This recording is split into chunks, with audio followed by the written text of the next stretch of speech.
ಇವತ್ತಿನ ಪ್ರಚಲಿತ ಘಟನೆಗಳು.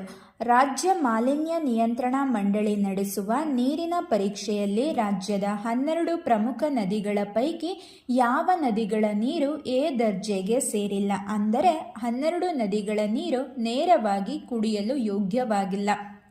ಮಾಲಿನ್ಯ ನಿಯಂತ್ರಣ ಮಂಡಳಿ ರಾಜ್ಯದ 12 ನದಿಗಳ ನೀರನ್ನು 32 ಕಡೆ ಪರೀಕ್ಷೆಗೊಳಪಡಿಸುತ್ತದೆ.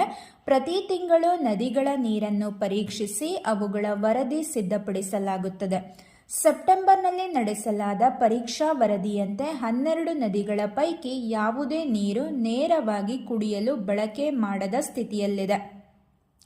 ನದಿಗಳ ನೀರಿನಲ್ಲಿ ಆಮ್ಲಜನಕದ ಕೊರತೆ, biochemical oxygen, coliform bacteria, faecal coliform ಬ್ಯಾಕ್ಟೀರಿಯಾಗಳು ಹೆಚ್ಚಿವೆ.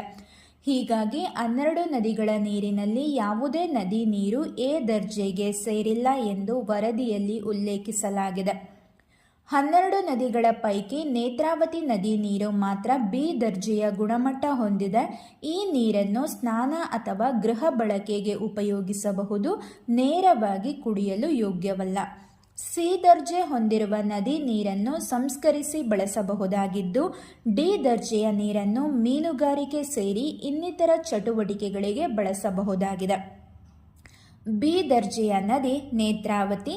ಸಿ ದರ್ಜೆಯ ನದಿಗಳು ಲಕ್ಷ್ಮಣತೀರ್ಥ, ತುಂಗಭದ್ರಾ, ಕಾವೇರಿ, ತುಂಗಾ, ಭದ್ರಾ, ಕಬಿನಿ, ಕೃಷ್ಣ, ಶಿಂಷಾ.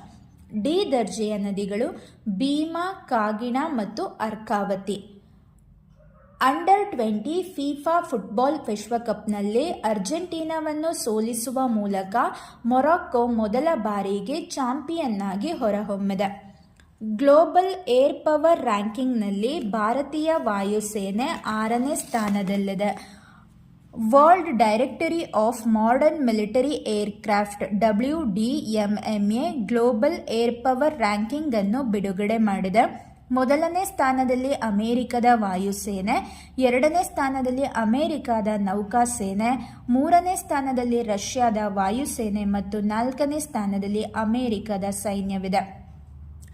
ಭಾರತೀಯ ವಾಯುಸೇನೆ ಆರಂಭವಾಗಿದ್ದು ಅಕ್ಟೋಬರ್ 8, 1932ರಲ್ಲಿ ರಾಯಲ್ ಇಂಡಿಯನ್ ಏರ್ಫೋರ್ಸ್ ಹೆಸರಿನಲ್ಲಿ.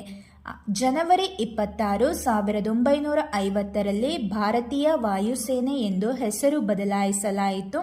ಇದರ ಕೇಂದ್ರ ಕಚೇರಿ ಇರುವುದು ನವದೆಹಲಿಯಲ್ಲಿ. Chief of the air staff CAS ಪ್ರಸ್ತುತ air chief marshal Amar Preet Singh. Markanda ನದಿಯು ಹಿಮಾಚಲ ಪ್ರದೇಶ ಮತ್ತು ಹರಿಯಾಣ ರಾಜ್ಯಗಳಲ್ಲಿ ಹರಿಯುತ್ತದೆ. National green tribunal NGT